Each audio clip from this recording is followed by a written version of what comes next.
Un cordial saludo, mis deseos de bienestar para todos quienes están escuchando y viendo este video y bienvenida a este diplomado de alternancia, a este espacio de formación que se abre en la Universidad de Antioquia. Mi nombre es Isabel Cristina Calderón Palacios, soy licenciada en educación primaria, magíster en educación y actualmente trabajo como profesora de pedagogía, de práctica pedagógica en la Universidad Pedagógica Nacional y pues apoyo algunos procesos en la maestría en educación modalidad virtual en la Universidad de Antioquia, en la Facultad de Educación. Mi pasión y mi trabajo ha estado direccionado a los procesos de formación de maestros y inicial y formación de maestros en servicio. Por eso actualmente mis intenciones y mis trabajos académicos están dirigidos al proceso de formación y a la pregunta por la formación de maestros, específicamente de maestros en ejercicio o maestros en servicio. El día de hoy quiero comentar un poco y abrir un poco eh, la conversación que se nos va a abrir en el primer módulo que iniciarán. Y esta conversación la quiero abrir con una reflexión en relación con lo que implicó hoy e implica la pandemia y todo el proceso de educación en casa. Porque de un día para otro despertamos y nuestra cotidianidad había cambiado. La virtualidad poco a poco se fue tomando nuestros espacios vitales, nuestra vida privada y nuestra vida pública, el trabajo, las relaciones sociales, los encuentros familiares, la familia, incluso la iglesia, incluso los procesos académicos, el estudio, todo pasó a estar apoyado por mediación virtual y por mediación tecnológica.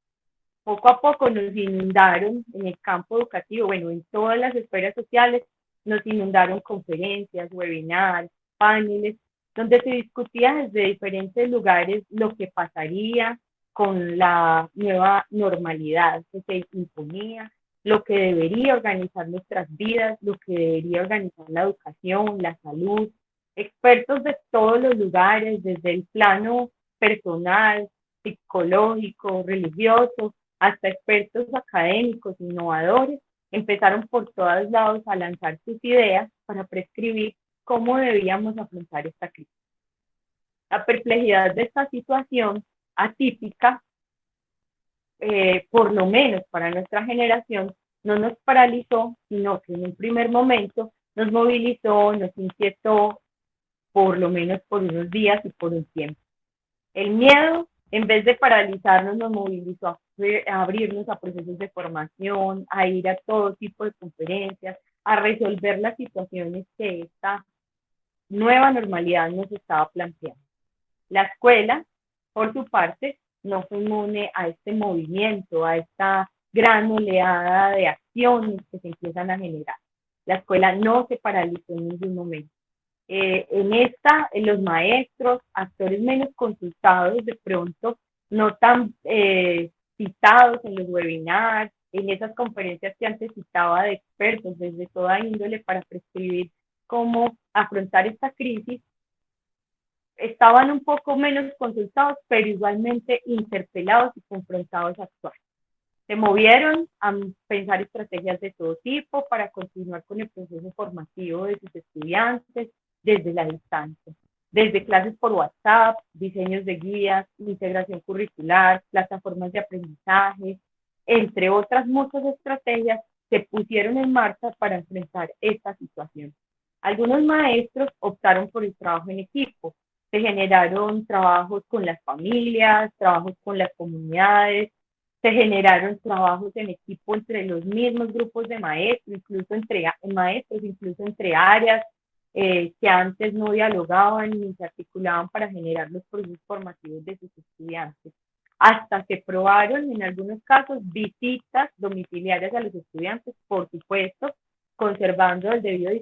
distanciamiento social,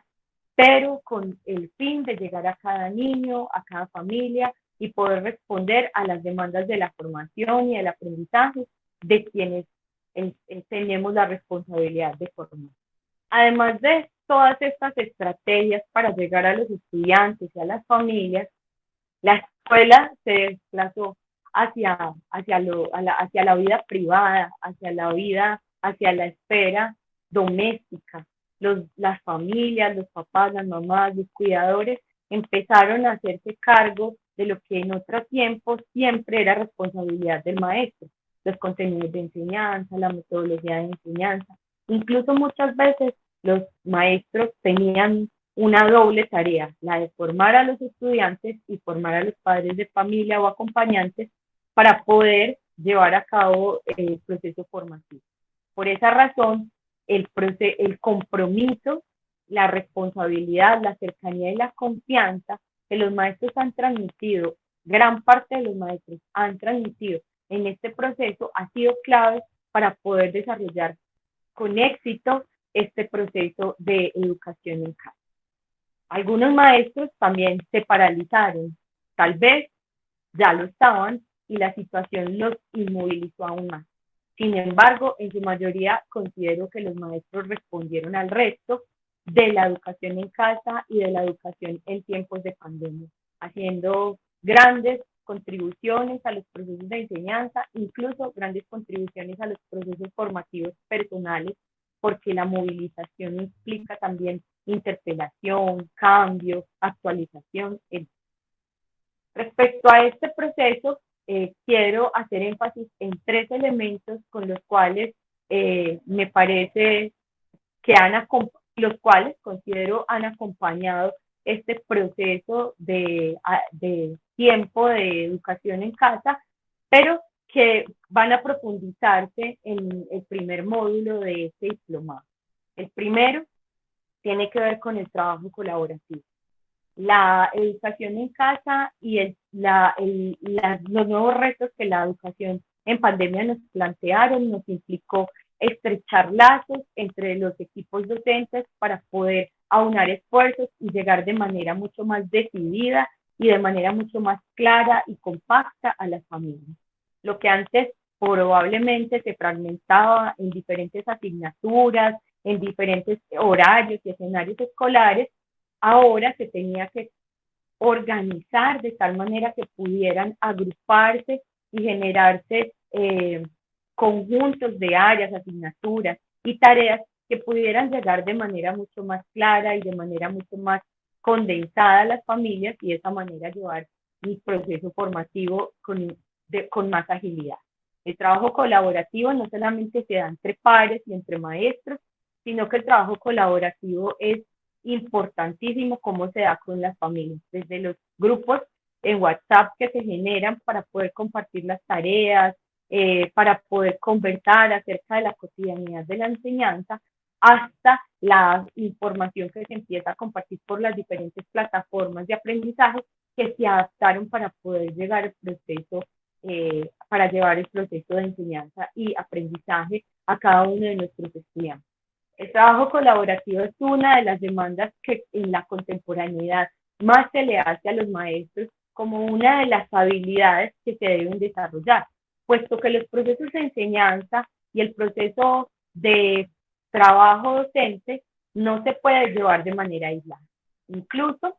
algunos informes de la OCDE que han hecho investigación y han hecho un seguimiento constante a los procesos de los docentes a nivel en la encuesta mundial de enseñanza, van a dar cuenta que una de las problemáticas que los maestros más denuncian y plantean como que genera malestar en su desarrollo, en su desempeño profesional, es la soledad. Es que tienen que desarrollar su trabajo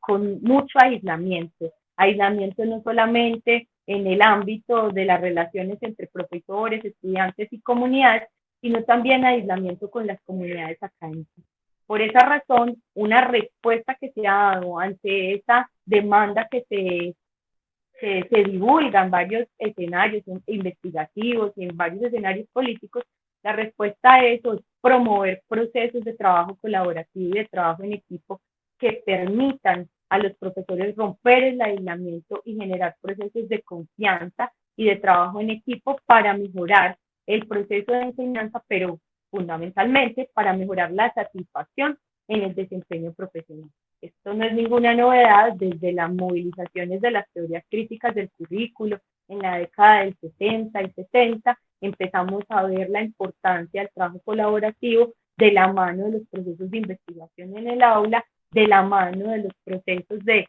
trabajo para mejorarla, de trabajo pedagógico, para mejorar ciertas situaciones de enseñanza. Incluso en algunas de las investigaciones sobre evaluación y desempeño docente y sobre la eficacia de estos instrumentos para el mejoramiento de la calidad de la educación, se ha logrado detectar que son los procesos de trabajo entre pares y los procesos de tutoría los que logran mejor desempeño, los que logran mejor efectividad en el proceso evaluativo, entendiendo esta evaluación no como un proceso punitivo, sino como un proceso colaborativo que ayuda al maestro a mejorar su desempeño y no solamente al maestro, al centro educativo, a la institución educativa a mejorar su desempeño. Es decir, el trabajo colaborativo y el trabajo en equipo cada vez más se plantea como una necesidad para mejorar no solamente la calidad de nuestros procesos en la institución educativa, sino como un proceso clave para mejorar nuestra satisfacción en el desempeño profesional como maestro. En un segundo momento, uno de los elementos que quiero resaltar es la idea de la construcción del currículo.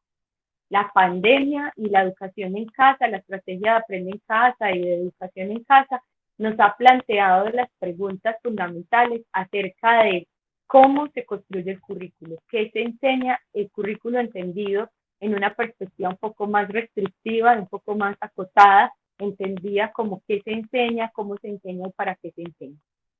La pandemia nos ha planteado la pregunta sobre la selección de los contenidos y nos da eso en un término práctico, porque en la cotidianidad educativa, cuando tenemos en nuestra jornada a los estudiantes y tenemos la construcción de nuestras mallas curriculares, acompañadas en algunos casos por los deberes básicos de aprendizaje o por los diferentes estándares de competencia o por los diferentes disciplinas y saberes escolares que nosotros dominamos, generalmente en esa cotidianidad podemos pensar los contenidos de manera mucho más extensa, incluso de manera a veces fragmentada, donde cada uno de acuerdo a su criterio académico, pedagógico y formativo decide qué enseñar y cómo enseñar. Muchas veces, no en todos los casos, terminamos haciendo incluso reproducciones de lo que se dice que debemos enseñar, tanto en términos de lo que se plantea en libros de texto, lo que se plantea en manuales o lo que se plantea en estos documentos institucionales, en estos documentos nacionales que de alguna manera dan pistas para la construcción de los contenidos que vamos a enseñar. Sin embargo, en esta estrategia de educación en casa y aprende en casa, nosotros tuvimos que empezarnos a pensar qué es lo que es esencial enseñar, por qué es esencial enseñar esto y cómo lo vamos a enseñar. Nos sacó de la comodidad de esta pregunta que tal vez algunos de nosotros ya teníamos resuelta por los años de la experiencia y por los años y el trabajo, donde uno ya va desarrollando como una cierta comodidad y una cierta comprensión sobre cómo y qué enseñar. Sin embargo, esta estrategia, esta situación atípica, por lo menos en nuestra generación, nos ha interpelado sobre la pregunta por qué enseñar y cómo enseñarlo. Es decir, las estrategias que tradicionalmente teníamos montadas, tuvimos en algunos casos que replantearlas, en algunos casos que repensarlas, en otros casos fortalecerlas, porque fueron las que dieron más posibilidad de trabajo. Encontramos maestros que, por ejemplo, vieron en la inclusión, en la integración curricular, la alternativa más expedita para poder generar procesos de aprendizaje significativos en los estudiantes, a pesar del distanciamiento con ellos y a pesar de la falta de interacción cotidiana. Entonces, por esa razón, el currículo, preguntarnos qué enseñar y cómo enseñarlo, es una pregunta que adquiere una vigencia y una relevancia importantísima. ¿Qué saberes, qué contenidos, qué disciplinas escolares son las que debemos mantener con mayor relevancia, qué saberes, qué contenidos, qué competencias son las que pensamos que se pueden integrar con otras disciplinas y con otros contenidos. Incluso hacernos la pregunta por el cómo, que pareciera una pregunta instrumental y que muchas veces dejamos en un segundo plano, da mucha pista sobre los fines y sobre los propósitos de formación que nosotros tenemos. ¿Cómo lo enseño? Entonces, normalmente, pues parados en el tablero o haciendo este trabajo o haciendo el trabajo en equipo, cómo el trabajo con las guías por el WhatsApp o por la plataforma de aprendizaje que eligió nuestra institución educativa, nos permitió pensarnos y repensarnos esa idea del cómo, de la metódica, de la selección de los contenidos, de la selección de esos, no solamente contenidos en términos intelectuales y académicos, sino también en términos culturales y en términos también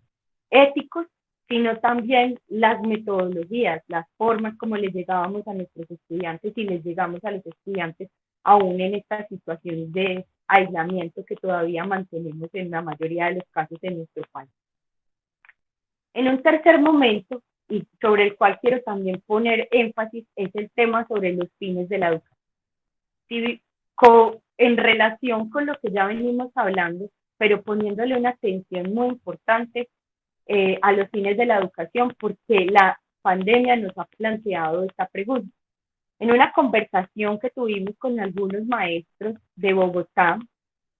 que estaban ubicados en unas localidades con un sector vulnerable, esta conversación la grabamos en un programa radial llamado Pampedia. El maestro nos decía, los muchachos de 11 se sentaron conmigo y me dijeron, profe, ¿para qué necesitamos eso? Nosotros necesitamos aprender lo básico para poder graduarnos y salir a trabajar, porque la pandemia lo que nos está planteando es la necesidad de nosotros aportar económicamente a nuestros hogares. No nos podemos detener en unos saberes que de pronto son muy importantes, pero que no son tan prácticos para nosotros salir al mundo laboral y poder aportar en estas necesidades vitales. Al respecto, aparecen miles de